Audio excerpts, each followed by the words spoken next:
Hello, it's Wednesday the 14th of May. You're tuned in to our 10 a.m. newscast here on ARIRANG TV. Let's take a look at what's making the headlines.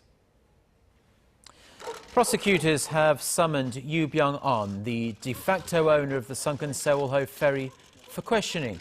Investigators are also attempting to take 3 of his relatives into custody, but tracking them down is proving difficult. The state auditor launches an inspection of the government today amid public criticism it neglected its duty to rescue passengers from the Sewol-ho ferry. The Coast Guard's actions will also be scrutinised.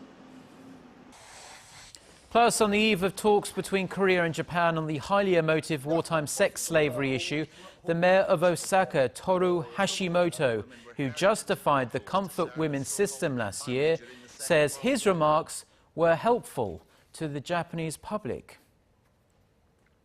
We start with the latest on the investigation into the Sewol-ho ferry disaster.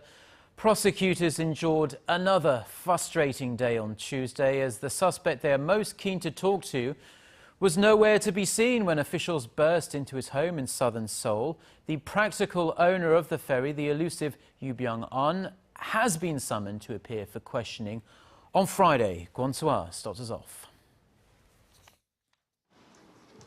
Prosecutors rang the bell for hours since Tuesday morning, and when that didn't help, they raided Yoo Dae-gyun's house along with police and firemen, but failed to arrest him as there were no signs of his whereabouts, meaning he likely fled to a hiding place. Yoo Dae-gyun is the first son of Yoo Byung-on, the practical owner of the Sewol-ho ferry. Prosecutors had been granted an arrest warrant for Yoo Dae-gyun as he did not appear for questioning scheduled for Monday. But he's not the only person who isn't cooperating with the probe. His siblings, who are said to be abroad, failed to show up too numerous times. The Yoo family and its close associates are suspected of being involved in embezzlement and tax evasion and having a direct connection to the ferry sinking, as safety measures were ignored in renovating the ship and also during the process of overloading cargo. The latest investigations have revealed that Yoo Byung-on was involved in the management of the ferry. That's why the joint investigation team believes Yoo could be the top person in charge and the person most responsible for the disaster. Yoo was summoned Tuesday to appear before prosecutors on Friday. Meanwhile, the Financial Supervisory Service says it began a new probe a couple of days ago on the National Federation of Fisheries Cooperatives and Sinan Capital, which have granted loans to Yoo Byung-on's associates in the past. This comes as financial authorities vowed to leave no stone unturned with relation to Yoo's finances. Kwon Soo-ah, ARIRANG News. Meanwhile, investigators probing the ferry disaster are considering charging the ship's captain, Lee Joon-seok, with murder because he was one of the first to abandon the ship, leaving hundreds of his passengers trapped inside and doomed to die. As well as this, the state auditor plans to launch a probe on this Wednesday into the government's response to the disaster. The government has come in for harsh criticism for its handling of the sinking and its aftermath. The Coast Guard will also be investigated. Prosecutors say some Coast Guard officials could be charged with negligent homicide as well as negligence of duty, as none of them attempted to board the sinking ferry during the early stages of the rescue mission. The Maritime Affairs Ministry has also cancelled Chung Hae-jin Marine's licence to operate ferries on the Incheon-Jeju Island route. In the rest of the day's news, the nation's major political parties are now in full-on election mode, releasing their campaign pledges for the June 4th local elections. With the polls taking place in exactly 3 weeks' time, the ruling Saenuri Party and the main opposition New Politics Alliance for Democracy are putting their final touches on their candidate nominations before registrations open on Thursday. The candidates are allowed to hit the campaign trail from May 22nd. 17 provincial and city seats, including Seoul Mayor, will be up for grabs. Now, the war of words between the two Koreas is intensifying. North Korea threatened to wipe out the South Korean government on Tuesday, a day after a South Korean official said the North must disappear soon. South Korea's Defense Ministry spokesperson Kim Min-seok had made the unusually blunt remark at a press briefing on Monday, saying North Korea should not be regarded as a country and should vanish as soon as possible. In a statement, the North's powerful National Defense Commission accused Kim of speaking for South Korean President Park Geun-hye to inspire an all-out inter-Korean confrontation. It described President Park and South Korean military officials as the root of evil and vowed to wipe them out entirely with merciless force. Now, the mayor of Osaka, who caused an uproar last year by claiming Japan's use of wartime sex slaves was necessary, is once again drawing criticism by saying there was nothing wrong with those comments. During a press conference on Tuesday, Toru Hashimoto said his remarks had helped the Japanese public better understand the comfort women system. Hashimoto came under intense fire last year by saying that comfort women were a necessary system to maintain military discipline. More than 200,000 women, mostly Korean, were forced to serve the Japanese military in army brothels during the early 20th century. And it's unfortunately against this backdrop that Korea and Japan will hold a second round of talks on the still unresolved issue of Japan's sexual enslavement of Korean women during World War II. Many are skeptical that any concrete progress will be made at the two-day talks that start in Tokyo on Thursday. Our Hwang Sang-hee reports. Senior diplomats from Korea and Japan will continue talks this week on Japan's wartime sexual enslavement of Korean women. Seoul's Foreign Ministry said Tuesday that Lee Sang-deok, Director General of the Northeast Asian Affairs Bureau, will meet with his Japanese counterpart Junichi Ihara on Thursday in Tokyo.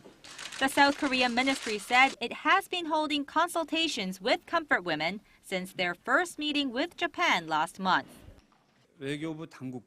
Government officials, including those from the Foreign Ministry, are currently collecting the opinions of the comfort women and others related to the victims. This will be the basis of our stance in the upcoming talks with Japan. More than 200,000 women, mostly Korean, were forced to serve the Japanese military at comfort stations in the early 20th century. Tokyo claims the issue was settled through a 1965 treaty when the two countries normalized diplomatic ties. The comfort women are demanding an official apology and legal compensation from Japan. The two sides may also discuss other matters, including Korea's import restrictions on Japanese fishery products that were imposed amid radiation concerns in the aftermath of the Fukushima nuclear plant disaster. Japan's push to regain the right to collective self-defense may also come up during this week's talks. Not much progress was made at the first meeting, but remarks made by U.S. President Barack Obama during his visit to Seoul last month are fueling hopes for some concrete results at the upcoming talks. This was a terrible, egregious violation of human rights, even in the midst of war. Was shocking. But Tokyo's sincerity in settling the comfort women issue still remains in question, as Japanese Prime Minister Shinzo Abe has recently refused to follow in the footsteps of Germany in addressing its wartime atrocities. Hwang Sang-hee, ARIRANG News. Said that a team of South Korean... Get connected to Korea and the world. Join us every weekday for the latest developments out of Korea, Asia, and beyond. On air, on your mobile, and online, we lead the way every day.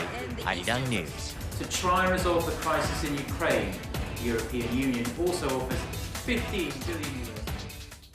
Now, while Korea's per capita GDP has grown steadily over the years, the Park Geun-hye administration won't be satisfied until the number hits the $40,000 mark. And it wants to do that by the year 2017. But our Park Ji-won tells us that goal is extremely ambitious and it won't come easy. One of the key goals set by the Park Geun-hye administration is achieving a per capita GDP of over $40,000 by the end of her term in 2017. There's a long way to go, as last year the figure came in at about $24,000. So what challenges are likely to face the Korean economy as it aims for the $30,000 and $40,000 milestones? Experts say the first one is expanding domestic demand. As Korea's export-driven economic growth has somewhat reached its limit, the expansion of domestic demand will be the key to achieving a per capita GDP of more than $40,000. It's important to have a virtuous cycle of creating new markets in the leisure, culture, and welfare sectors that will bring about further employment and output expansion. Experts point out those sectors have ample room to grow in the Korean economy.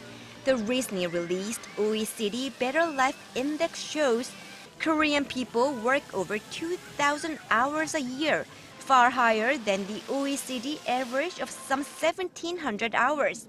And the sectors related to achieving a better work-life balance have potential to grow. Increasing domestic demand in the sectors could also help address the nation's widening income gap. According to the latest OECD figures, people in Korea's top 20% income bracket were earning nearly 6 times as much as the bottom 20% last year, which hinders healthy growth and domestic consumption. While the focus has been on bumping up the nominal per capita GDP, experts say it ultimately doesn't mean that much. The key, they say, is developing an economy that achieves real, robust growth. For example, it took the U.S. 17 years to jump from a per capita income of $20,000 to $40,000, and it took Japan 8 years. The achievement was due mainly to the appreciation of yen rather than from real growth, which made the Japanese economy less competitive in export markets and ultimately led to an economic slowdown. To avoid such risks, experts stress it's important to institute appropriate measures to induce real growth in the lesser developed areas of the economy. Park Ji-won, ARIRANG News. Korea's exports of products related to information and communications technology were up by 4.5% on year. In April, nearly $15 billion worth of ICT products were shipped out last month on the back of strong demand from China and the US. Trade officials say strong exports of mobile handsets and semiconductors offset external uncertainties, including unstable consumer sentiment in emerging economies. The $7.5 billion surplus in the sector last month contributed to the nation's overall trade surplus.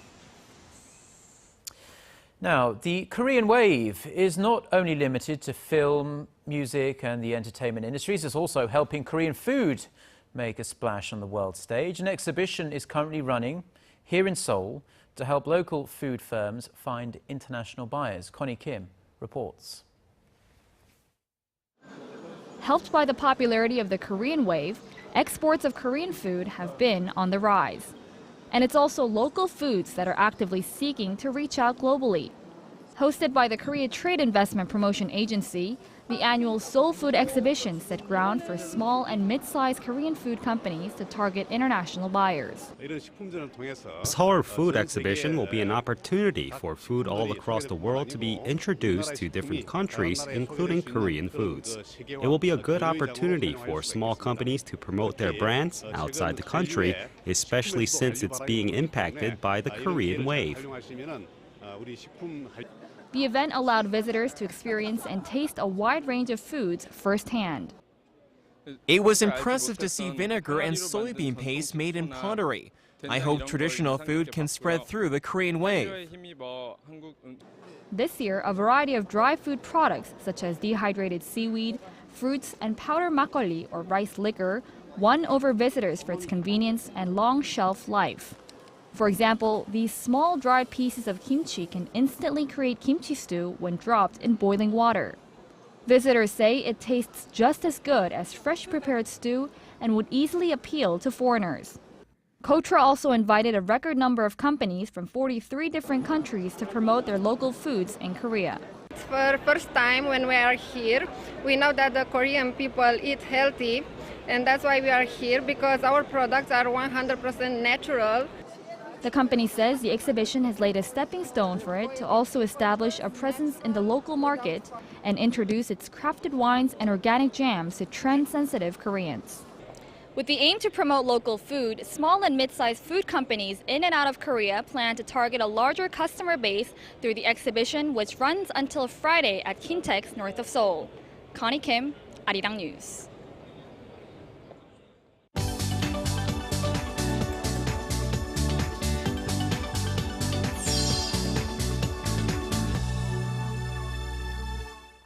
Time now for a look through the international headlines we're following. For that, we connect, as usual, to our Eunice Kim at the News Centre. Now, Eunice, we're watching the mine explosion in Turkey very closely. The death toll has been on the rise all morning. That's right, Mark. It's past 4 o'clock in the morning in Turkey right now, and the massive rescue operation has been underway all night. The death toll exceeds the 150 mark as of now. First responders very much racing against time to save the still hundreds more feared trapped underground. Here's Shin Se-min with the story. At least 150 people have been killed and more than 200 others are believed to be trapped after an explosion at a coal mine in western Turkey. The blast happened early Tuesday local time at a privately owned mine in the town of Soma, some 250 kilometers south of Istanbul. Local officials believe a power distribution unit exploded during a shift change, and they say this is why they don't know how many people remain trapped inside. Turkey's energy minister says close to 800 people were inside the mine at the time of the accident. 363 of them have been rescued so far. The country's disaster agency has launched a huge rescue operation. Oxygen is continuously being pumped into the mine approximately 2 kilometers below ground as the blast and subsequent fire burned off oxygen inside the mine. Hundreds of people have been gathered at a hospital in Soma and at the accident site for good news about their loved ones. They cheered as rescuers helped some trapped workers out of the mine. The rescue operation is proving tricky, however, as the mine was made up of long tunnels. The owner of the mine says his facility was run with the highest safety measures and constant controls. He added the main priority is to get the trapped workers out so they may be reunited with their families. This looks set to be the worst mining disaster in Turkey since 263 miners died in a gas explosion in 1992. Mining explosions are common in Turkey due to the country's poor safety conditions. Shin Se-min, ARIRANG News. And the Ukrainian government says at least 7 of its men were killed in an ambush in the Donetsk region. The defense ministry says an armored personnel carrier carrying the soldiers was hit by a rocket-propelled grenade near Kramatorsk, and a firefight ensued with some 30 armed rebels afterwards. Kramatorsk falls in the region declared independent by separatists following Sunday's referendum. Meanwhile, in nearby Luhansk, separatists said their leader, self-declared Governor Valery Bolotov, was shot but was not in critical condition. Also on Tuesday, Germany's Foreign Minister Frank-Walter Steinmeier was in Kiev to help launch talks between the Ukrainian government and separatists to skepticism from officials. And tensions show no sign of abating in the verbal battle over the South China Sea between Vietnam, China, and now the U.S. Local media in Hanoi report anti-Beijing sentiments as well as protests in Vietnam is spreading after last week's conflict near the Paracel Islands when a giant Chinese oil rig was placed in disputed territory. Chinese businesses in Vietnam have been attacked by angry mobs, and some Korean businesses in Ho Chi Minh are also reported to have been raided. Meanwhile, China's foreign ministry said U.S. Secretary of State John Kerry should look, quote, objectively and fairly at the South China Sea dispute and act and speak cautiously one day after Kerry called China's latest move provocative and called for the creation of a maritime code of conduct. Finally, Baghdad was rocked by a series of car bombings on Tuesday, killing at least 23 people. The attacks happened in the mostly Shiite areas of Iraq's capital city as Shiites were celebrating the birthday of Imam Ali. The strikes happened in residential neighborhoods, streets, and an outdoor market. Nearly 8,900 people were killed in Iraq last year, according to United Nations figures, the highest since the peak of sectarian violence in 2007 and 2008.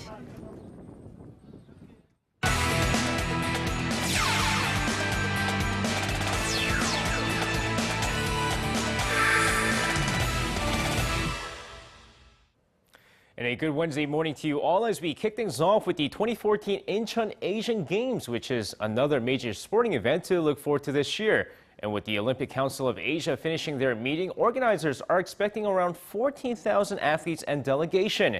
With 44 out of the 45 Olympic Council of Asia members, excluding North Korea, finishing up their meeting in regards to the upcoming Asian Games, 17,918 athletes and delegations have signed up so far. However, organizers expect 20% to drop out in the end, as they expect roughly 14,000 members to attend the Games later this year. And now moving over to the LPGA, where South Korea's Park In-bi was able to hold on to her #1 ranking for the 57th straight week, but after this weekend, that might be in jeopardy. With the LPGA Kingsmill Championship taking place starting Thursday, the current #1 LPGA golfer will not be competing. With that, American Stacey Lewis, who is right behind her at second, will be looking to become #1 once again if she's able to win the title, just like she did at the North Texas LPGA Shootout. Meanwhile, Park In-bi, despite an incredible season last year, has not won a single LPGA title this season. And now shifting gears to the second leg of the AFC Champions League round of 16 matchup between the Jeonbuk Hyundai Motors and the Pohang Steelers. With Pohang up 2-1 in aggregate, Pohang's Kim Seung-dae scores the only goal in the first half of the match as the Steelers hang on to win it 1-0 and advances to the round of 8 with a 3-1 aggregate. And now with that, finishing things off with some Tuesday night's KBO action, the Samsung Lions cruise past the Hanwha Eagles 7-1, NC Dinos hang on to beat the Kia Tigers 6-5, and the Tucson Bears beat the SK Wyverns 9-6. Meanwhile, let's take a look at the LG Twins take on the Lotte Giants. Of course, going into the game here now, both starters Chris Oxspring of the Lotte Giants and Everett Tiefert of the LG Twins throwing blanks across the board to start things off. But in the bottom of the 5th inning here, Chae-kyung Charge sends this one to deep left field, and that one is fair, his first home run in 10 years. And the LG Twins are up 1-0. 6th inning, Josh Bell at bat singles to right, and RBI single scores Park Yong-taek, and it's now 2-0 LG. 8th inning, Oh Ji-hwan, he's got a single to right field here, but check this one out. Throw to third, gets away. That scores 2 men. LG is up now 4-0. Next play, Josh Bell once again, this time a sac fly to center field. In comes the runner from third base, and the LG Twins hang on to give manager Yang Sang-moon his first win with the LG Twins. And that's going to wrap it up for me. This has been SJ. Have a great rest of the day, and see you guys again for your sports needs.